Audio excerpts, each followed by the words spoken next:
انسان کی کہانی روداد سفر حصہ چہارم چولستان کا سفر۔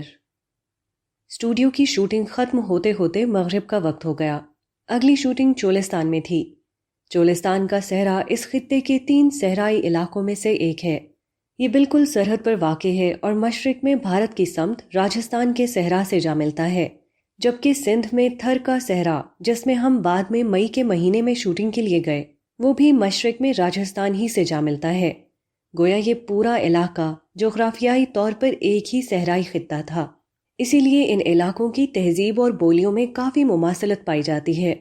مگر تقسیم کے بعد 2 ملک بن گئے اور تعلقات اتنے خراب رہے کہ ان دونوں ممالک کے لوگ دنیا بھر میں چلے جاتے ہیں، مگر ایک دوسرے کے ہاں آنا بہت مشکل ہے۔ چنانچہ اب ہمارے پاس تھر اور چولستان کے صحرا ہیں اور ہندوستانیوں کے پاس راجستھان کا۔ چولستان کے صحرا میں میں ایک دفعہ پہلے بھی آ چکا ہوں، جب اپنے دوست ڈاکٹر ثاقب الرحمن کے ساتھ ایک اور دوست عدنان حسین کے گھر بہاولپور کے قریب ان کے گاؤں میں قیام کیا تھا۔ یہ سفر بڑا یادگار تھا۔ اس سفر میں اس رات ہم ریل گاڑی میں لاہور جا رہے تھے جب بے نظیر بھٹو کو قتل کر دیا گیا تھا۔ اس کے بعد ملک گیر ہنگاموں میں پورا ملک بشمول ریل گاڑیاں بند ہو گئی تھیں اور ہم بھی ایک غیر آباد اسٹیشن پر رکنے پر مجبور ہو گئے تھے۔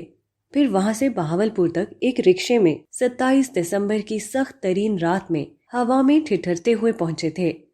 یہ زندگی کا ایک ناقابل فراموش تجربہ تھا۔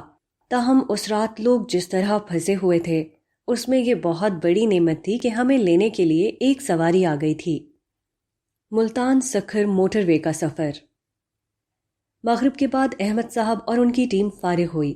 احمد صاحب نے چولستان کے سفر کے حوالے سے میرے سامنے 2 تجاویز رکھیں۔ ایک یہ کہ ہم سب یہیں سے چولستان نکل جائیں اور صبح دم وہاں پہنچ کر شوٹنگ شروع کر دیں۔ دوسری یہ کہ کچھ نیند لے کر 3 بجے نکلا جائے۔ میں نے دوسری تجویز سے اتفاق کیا، جس کے بعد انہوں نے مجھے گیسٹ ہاؤس چھوڑ دیا۔ رات 3 بجے ان کے ساتھ ہم چولستان روانہ ہوئے۔ اسسٹنٹ ڈائریکٹر امتیاز صاحب راستے میں مل گئے۔ امتیاز صاحب دلچسپ آدمی تھے۔ پڑھنے لکھنے کا بہت اچھا ذوق تھا، اس لیے ان سے اچھی گفتگو رہی۔ اس سفر میں آتے اور جاتے وقت انہوں نے اپنی نیند پوری کی۔ البتہ میں اور احمد صاحب اگلے 24 گھنٹے تک بالکل نہ سوئے۔ اس کی وجہ یہ تھی کہ مجھے گاڑی میں نیند آتی نہیں ہے اور احمد صاحب ڈرائیونگ کر رہے تھے، جبکہ باقی سٹاف الگ گاڑی میں پہلے روانہ ہو چکا تھا۔ ہم نے ملتان موٹر وے پر سفر شروع کیا۔ راستے میں مختلف امور پر گفتگو ہوتی رہی۔ احمد صاحب نے بتایا کہ موٹر وے پر ایک کمپنی کے ریسٹ ایریا میں نہانے کا بھی انتظام ہے۔ یہ ان لوگوں کے لیے خاص طور پر ایک بڑی سہولت تھی جو اپنے آفس یا دکان سے اٹھ کر کسی دوسرے شہر، شادی وغیرہ کی تقریب میں شرکت کے لیے روانہ ہو جاتے تھے۔ چنانچہ ایسے کسی ریسٹ ہاؤس میں وہ نہا دھو کر اور کپڑے بدل کر تقریب میں اطمینان سے شریک ہو سکتے ہیں۔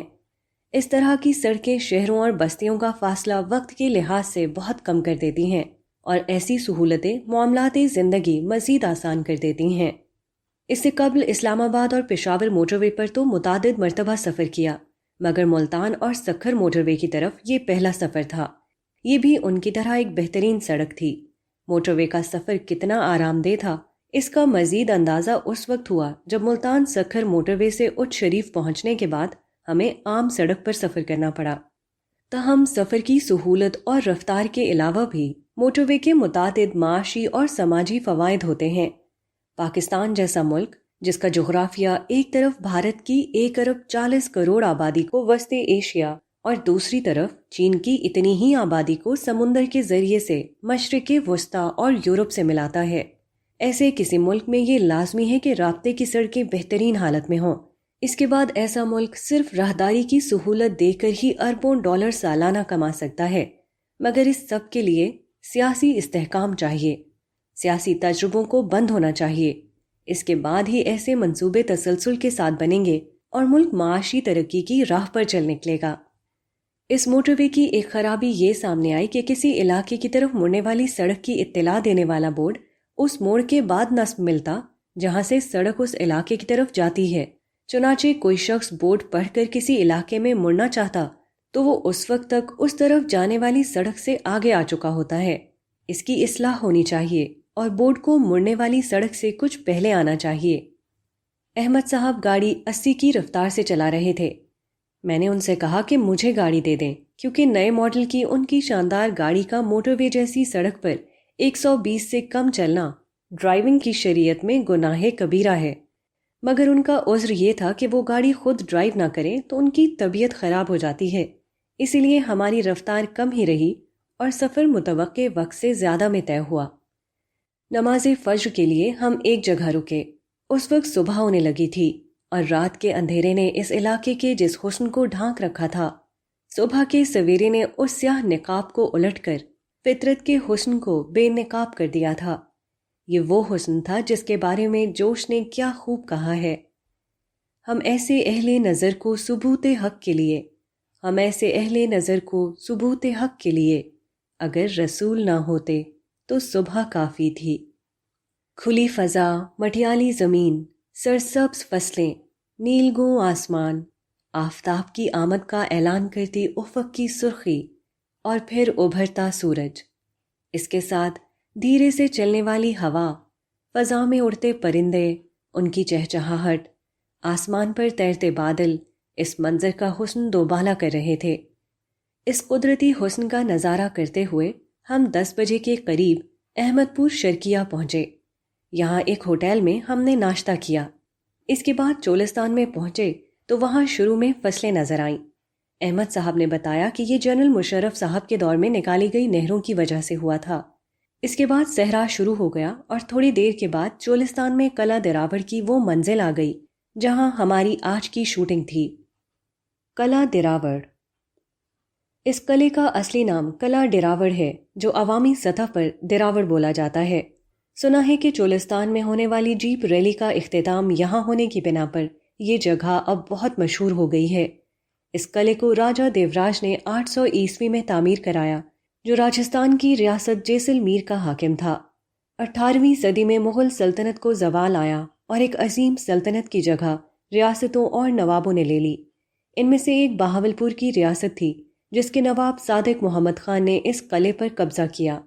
گرچہ بعد میں یہ دوبارہ ریاست جیسلمیر کے قبضے میں گیا، مگر 1804 سے مستقل ریاست بہاولپور کے قبضے میں رہا اور ان کے نوابوں کی رہائش گاہ بنا رہا۔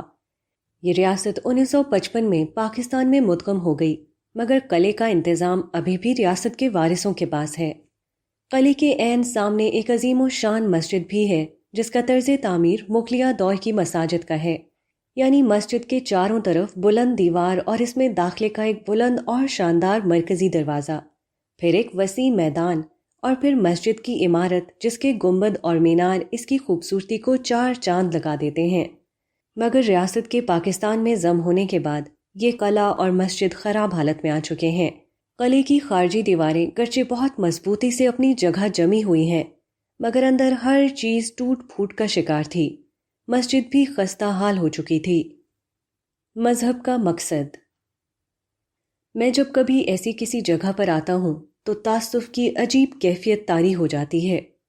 ایسی عمارتیں انسانوں کی بے بصیرتی کا کیسا عجیب ثبوت ہوتی ہیں کہ یہ اس دنیا میں عالی شان تعمیرات کرتے رہے، جسے بہت جلد انہیں چھوڑ کر جانا تھا۔ حتیٰ کہ جو تعمیرات انہوں نے کی، بتدریج شکستہ ہو کر مٹ جانا ان کا بھی مقدر ہے۔ حتیٰ کہ یہ پوری دنیا اس بات کی منتظر ہے کہ قیامت کا زلزلہ آئے اور یہاں موت ہر انسان کو موت کے اور ہر تعمیر کو بربادی کے گھاٹ اتار دے۔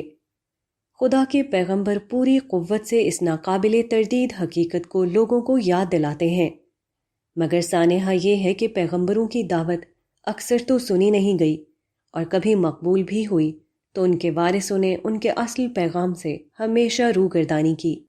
اس وقت بھی حال یہ ہے کہ اسلام کو دنیا کے بہترین نظام کے طور پر پیش کیا جاتا ہے۔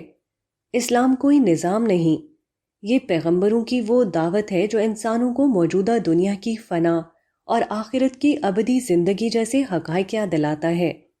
انسان کو اپنی دنیا اچھی کرنے کے لیے اللہ نے بہت کچھ جذبہ اور عقل دے رکھی ہے۔ اسلام اس حوالے سے صرف ان جگہوں پر انسانوں کی رہنمائی کرتا ہے جہاں افراط و تفرید کا اندیشہ ہوتا ہے، مگر اس کا اصل مشن آخرت کی یاد دہانی ہے۔ مگر فرد ہو یا بادشاہ، حاکم ہو یا نواب، سب اس حقیقت کو بھول کر دنیا کی تعمیر کو مشن بنائے رہتے ہیں۔ شوٹنگ اور بی رول۔ وہاں پہنچتے ہی ہماری شوٹنگ ٹیم اپنے کام میں مصروف ہو گئی۔ ڈی او پی عمران صاحب ہمیشہ کی طرح کچھ اہم لوکیشن کی نشاندہی کر کے ان کی فوٹیج بنانے میں مشغول تھے۔ ٹیم اسسٹنٹ بابر نے وہاں پہنچتے ہی ایک خیمہ لگایا جس میں میرے بیٹھنے اور لباس تبدیل کرنے کا انتظام تھا۔ اس عرصے میں ریاض بلوچ صاحب بھی تشریف لے آئے جو مقامی میڈیا پرسن تھے اور اس علاقے میں انہیں ہمارے فوکل پرسن کی حیثیت حاصل تھی اور رہی۔ وہی مقامی لوگوں سے ہماری طرف سے سارے معاملات کر رہے تھے۔ میں نے اس شوٹ میں پگڑی اور اجرک جیسی مقامی چادر اوڑھی جس کا بندوبست ریاض صاحب نے ہی کیا تھا، بلکہ میری پگڑی بھی انہوں نے ہی باندھی تھی۔ اس جگہ میرے ڈائلاگ نہیں تھے، بس بی رول بنانے تھے۔ مراد اس سے وہ فوٹیج تھی جس میں بغیر کسی ڈائلاگ کے میرے ساتھ یا میرے بغیر مناظر کی فلم بندی کی جاتی تھی۔ دراصل ڈاکیومنٹری کو میں نے اس طرح لکھا ہے کہ کچھ میرے ڈائلاگ ہیں جو میں کیمرے میں آ کر بیان کروں گا، اور زیادہ تر وائس اوور ہے جس میں اسکرین پر یہ بی رول یا کچھ اور چیزیں رہیں گی۔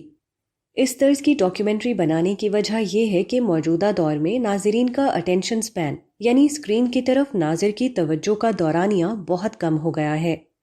ایسے میں اگر اینکر مسلسل اسکرین پر رہ کر بولنا شروع کرے گا تو لوگ فوراً توجہ کھو دیتے ہیں۔ چنانچہ اس مقصد کے لیے اسکرین پر تیزی سے مناظر بدلتے رہنے ضروری ہیں تاکہ ناظر کی توجہ ختم نہ ہو اور وہ بات کو سنتا رہے۔ یہی وہ بنیادی مقصد ہے جس کے لیے اس پورے پروجیکٹ میں ہم اتنی شدید محنت کر کے اور بہت پیسہ خرچ کر کے مختلف مقامات پر جا رہے ہیں، ورنہ ایک جگہ بیٹھ کر یہ سب بولنا بہت آسان تھا۔